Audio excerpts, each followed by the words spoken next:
कौन करेगा? देश की रक्षा कौन करेगा? समाज की रक्षा कौन करेगा? भारत माता की जय जय श्री राम, जय जय श्री राम। इस कार्यक्रम में जिसका इंतजार हम लोगों को काफी दिनों से था, ऐसे सम्माननीय गणेश रामभद्र जी हम लोगों को आशीर्वाद देंगे।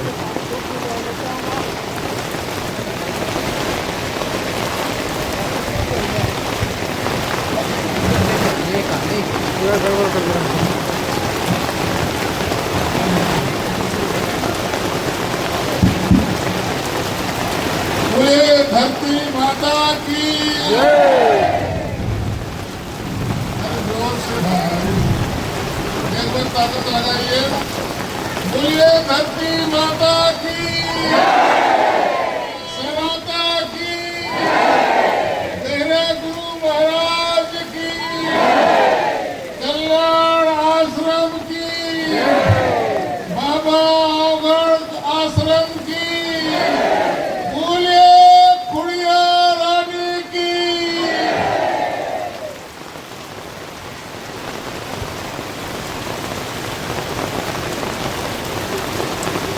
कार्यक्रम में उपस्थित सभी मुखिया लोग, सियान लोग, सज्जन लोग, पूरे जिले से, सरगुजा से और अन्य क्षेत्र से आए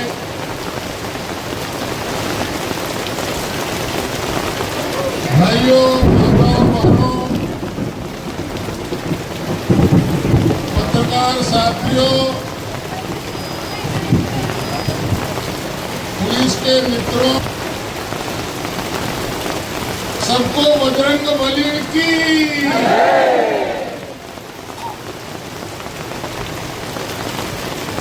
हम लोग आज हजारों की संख्या में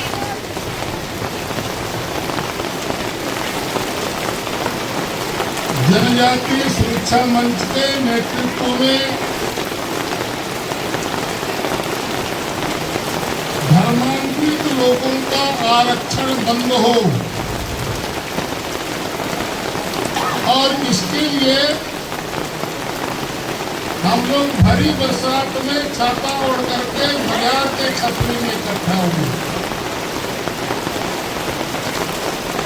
मैं आप सबको नमन। आप भगवान के पुत्र हैं, महादेव के पुत्र हैं। इतनी भरी बरसात में भी अपना खेती का काम, रोजी रोजगार का काम छोड़ करके हजारों की संख्या में बगीचा के सड़क पर और थिरकते हुए लिस्टिंग होना चाहिए, धर्मांग आरक्षण बंद होना चाहिए, ऐसे जोर से नारा लगाते हुए हम लोग बाजार घाट की छतरी में। मैं आप लोगों को बधाई देना चाहता हूँ, ये बधाई देना चाहता हूँ। कल दस्तूर में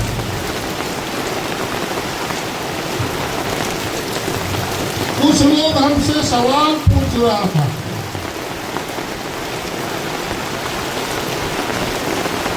कैसा बरसात है, आपका तो बहुत विरोध है,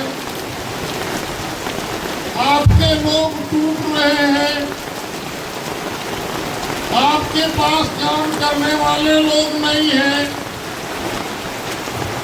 तो रैली कैसा होगा? मैंने कहा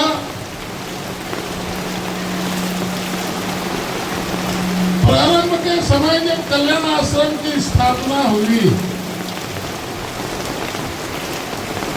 और उस समय जो परिस्थितियां थी जसपुर की, उस जसपुर को हमने देखा है। उस जसपुर में आनंद भी लिया है और दुख भी भोगा। जीवन में कितना कष्ट होता है मुझे मालूम है। लोग आता है जाता है, लेकिन गणेश राम कल्याण आश्रम का एक छोटा सा कार्यकर्ता है।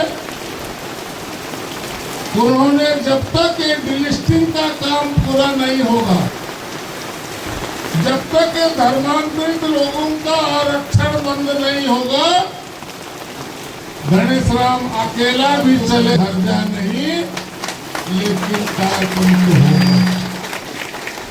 बोले कोई नहीं आएगा तो क्या करेंगे? मैं बोला मेरे साथ हनुमान जी का झंडा है।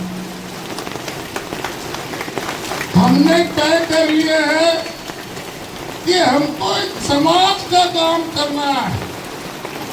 यहाँ नक्सलियों का कितना नंगा नाच हो रहा है, इसमें हमारे बहुत सारे कार्यकर्ताओं लोगों को मार भी खाया, बहुत से कार्यकर्ता लोगों को कष्ट भी हुआ है, उन्हें बहुत परेशान भी किया है। लेकिन उस समय भी मैंने कहा कि नक्सलियों को जनता के हित में ठीक करने का काम हमारा, इसलिए कि कल्याण आश्रम ने यही बात सिखाया है कि जनता के लिए जियो, जनता के लिए मरो।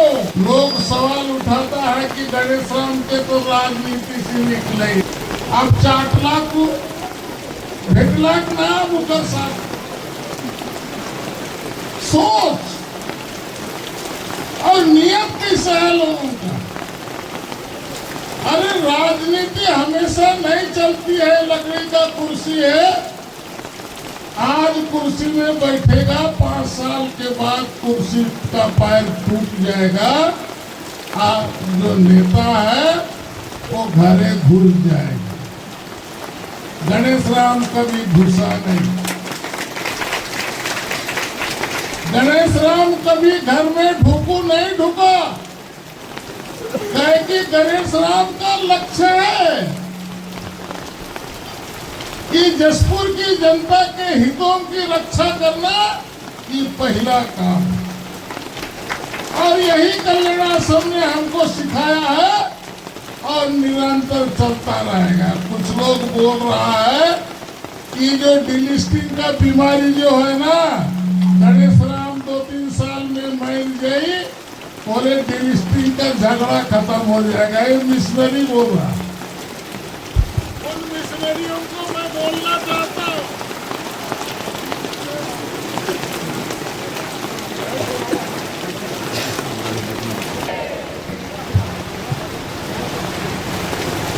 कुछ मिशनरी भाई लोग हमारे बारे में बोलता है कि गणेश राम तो 2-3 साल में मर जाएगा तो डिलिस्टिंग खत्म हो जाएगा।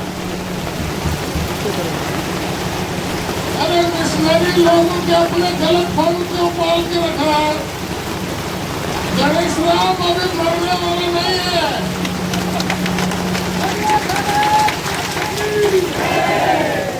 जब तक डिलिस्टिंग नहीं होगा, गणेश राम मरने वाला नहीं है। अरे इस सारे कुंभों में कौन बाबा बैठा है, वही तो मंत्र नहीं लगा रहा। सारा कुंभों का पहाड़ में कौन बाबा आया है ना, हम लोगों को कुत्ता, बिल्ली, चूहा, भालू, लकड़ा, आटो, बोला, ये कौन है? और पुलिस में रिपोर्ट होने के बाद भी आज तक पुलिस की कार्रवाई नहीं हुई। इसकी जांच होनी चाहिए। ये तो मुझे लगता है विदेश का खुफिया आदमी है और यहाँ पर खुफिया कर रहा है, और हम जितना आदिवासी लोग उस इलाके में रहने वाले सीधे साधे लोग हैं, उनको बताने का काम कर रहा है मैं एसपी साहब से कहना चाहता हूं, मेरा एसपी साहब से आग्रह है कि आप सरकार को लिखिए, छत्तीसगढ़ सरकार को लिखिए कि लड़ंग धड़ंग कौन किस्तान और बाबा आगे अपने को नागनाथ बोल रहा, ऐसा नागनाथ है हमारे जसपुर के लिए खतरा है, इसको चिंता करना चाहिए। उसको भी अनर्गल बात बोल करके और उस क्षेत्र के हिंदू लोगों को बरगलाने का काम कर रहा है, ये ठीक नहीं है। मैं जिला प्रशासन से भी अनुरोध कर रहा हूं आज इस मंच से कि उनकी जांच होनी चाहिए, उसके खिलाफ न कार्रवाई होनी चाहिए, उसकी वास्तविकता क्या है, कौन है, ये सार्वजनिक करना चाहिए। जंगल में अकेले क्या कर रहा है, ये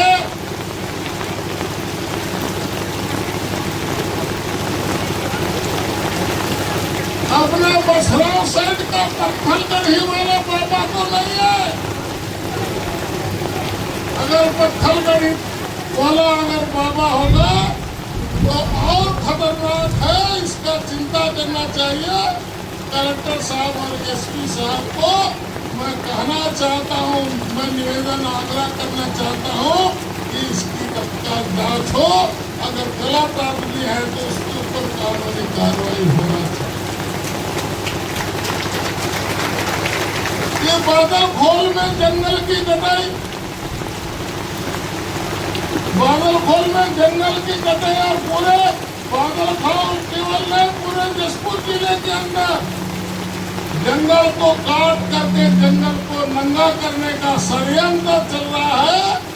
मैं डीएफओ साहब को कहना चाहता हूँ कि आप बादलखोल जाकर के देखिए, जल जंगल जमीन के बिना आदिवासी नहीं रह सकता।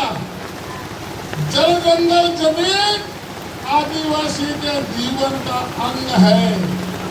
जब तक जंगल रहेगा आदिवासी का पहचान रहेगा।